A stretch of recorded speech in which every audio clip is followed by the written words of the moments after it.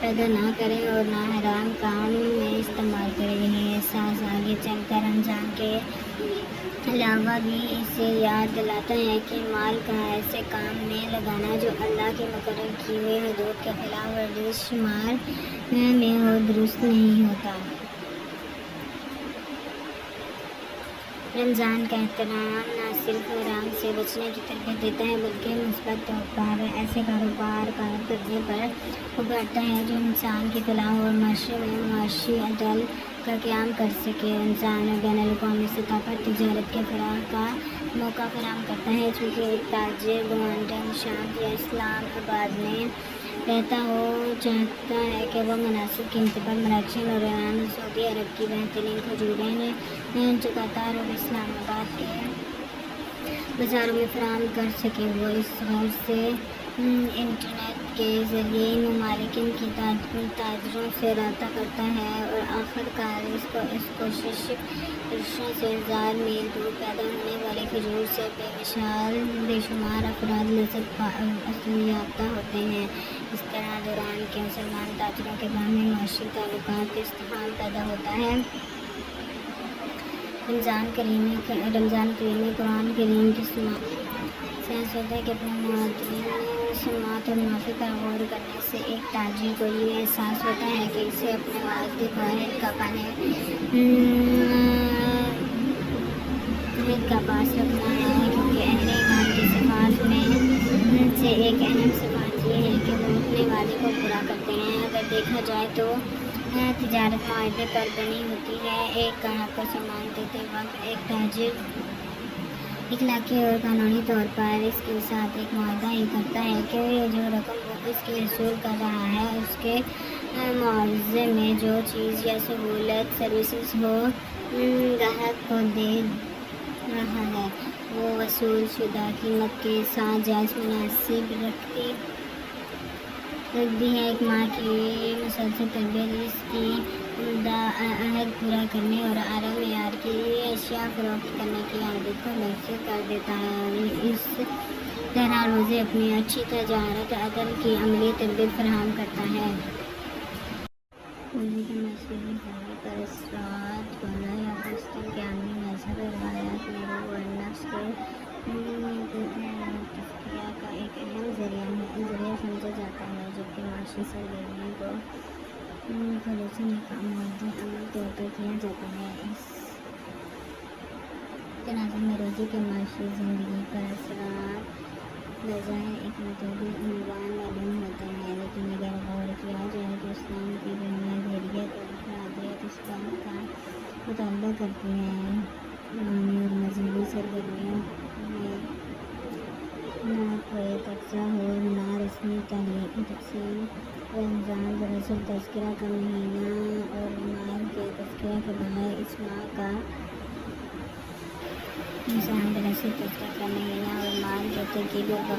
ماہ کا تصور نہیں کیا جا سکتا. معاشی معاملات کے حوالے سے رمضان کریم سب سے پہلے جس پہلو کی طرف تمام اہل ایمان کے متوقف وہ اللہ کے خوف کے ساتھ خرید و فروخت کرنا ہے. اگر ایک شخص رمضان کے روزے رکھ رہا ہو لیکن ناپتول میں کمی اور نہ کاروبار مال کی امداد مال کر بیچ رہا ہو تو اسے روزہ کوئی فائدہ نہیں پہنچا سکتا. حدیث میں ہوتا ہے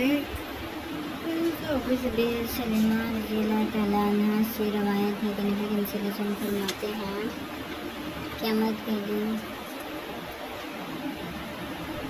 اللہ کی عدالت سے آدمی ہٹ نہیں سکتا جب تک اس سے 5 باتوں کے بارے میں حساب نہیں دیا جائے گا. اس سے پوچھا جائے گا کہ عمر کا مشاغل میں گزاری دین کا علم حاصل کیا تو اس پر کہاں تک عمل کیا, مال کہاں سے کمایا, مال کہاں خرچ کیا, جسم کو کس کام میں بھلایا. رمضان کے آغاز سے اختتام تک ایک روزہ دار کو روزانہ ایسے حالات کا سامنا کرنا پڑتا ہے جس میں معمولی سی غلط بیانی سے کاروبار میں بہت مالی مفاد حاصل کیا جا سکتا ہے، یعنی وہ مرحلہ ہوتا ہے جس میں انسان اللہ تعالیٰ کے خوف اور آخرت میں جوابداری سے احساس کی بنا پر دنیا کے بڑے سے بڑے نفع کو اللہ تعالیٰ کی ناراضگی سے در سے ٹکرا دیتا ہے۔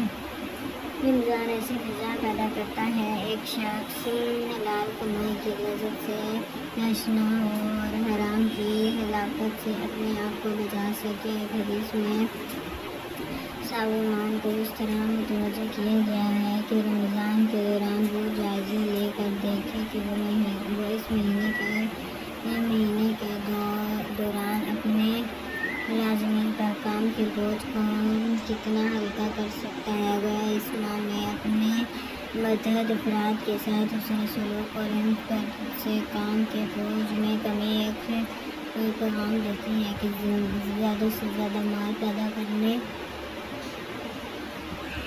ملازمین کے ذریعے معاشی ہدایات کے اصول کے تصور پر نظر ثانی کی جائے اور کس انسان پر اس کی برداشت سے زیادہ بوجھ نہ ڈالا جائے، بلکہ یہ سوچا جائے کہ اگر ہم یہ چاہتے ہیں کہ آخرت میں جب ہم سے حساب کتاب لیا جائے تو ہماری ساتھ نرمی کا رویہ ہو، جیسے کہ ایک دعا نبی کریم صلی اللہ علیہ وسلم کی تعلیم کیا گیا ہے کہ میں نے رسول اللہ صلی اللہ علیہ وسلم کو نمازوں میں یہ دعا کرتے سنا ہے، حساب یسیر ہے، اللہ مجھ سے آسان جالسین نماز پوچھوں تو میں نے پوچھا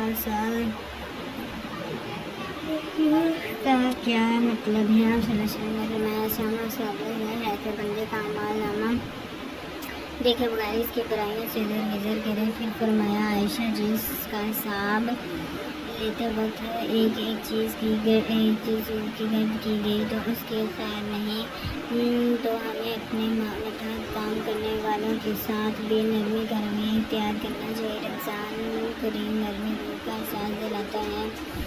رمضان کریم میں اگر یہ تاجر کو اللہ کا خوف نہ ہو تو وہ روزہ مرہ کے استعمال کی اشیاء کے مانگ کو دیکھ کر قیمت میں اضافہ کر دیتا ہے، لیکن اگر وہ عقل سے کام لے اور قیمت میں اضافہ کرے تو صارفین میں اس کے مال کی مانگ زیادہ ہوگی اور وہ دگنی چار گئی اور مقدار میں اپنا حال فروخت کر کے زیادہ نفع کما سکتا ہے۔ یعنی کہ رمضان کے دور میں حکومت اور معاشرے کے باعث تاجر کو اس پہلو کی متعدد اشیاء کی قیمتوں میں اضافے کے بغیر تاجر زیادہ اشیاء کے فروخت ہونے کی بنا پر اپنے زیادتی نفع میں فائدہ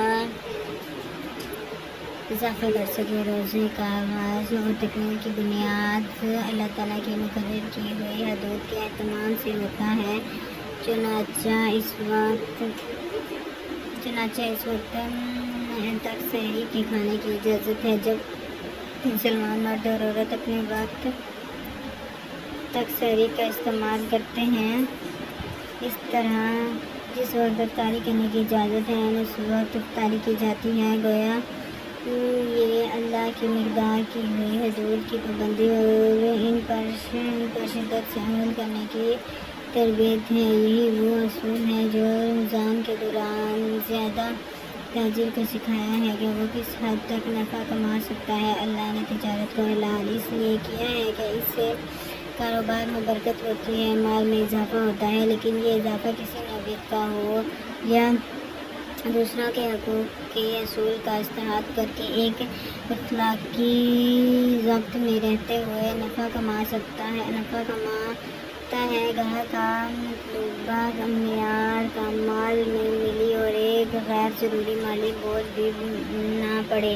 رمضان کے دوران ایک تاجر اور صنعت کار یہ سوچنے پر مجبور ہوتا ہے کہ وہ جن ذرائع سے مال کما رہا ہے وہ کہاں تک حلال ہے۔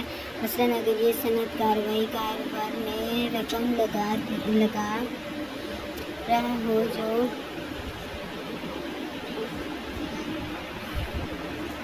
شبہ حرام ہو، جسے اسٹاک مارکیٹ میں بازاری لگانا یا مزید مشاغل تیار کر کے افراد کرنا یا ایسے اشتراک کا استعمال جو فحش اور غیر اخلاقی ہو سے ڈراموں کی تیار کر کے یا مضمون بنا دیا جو اخلاق کے منافی ہو تو کیا اس کا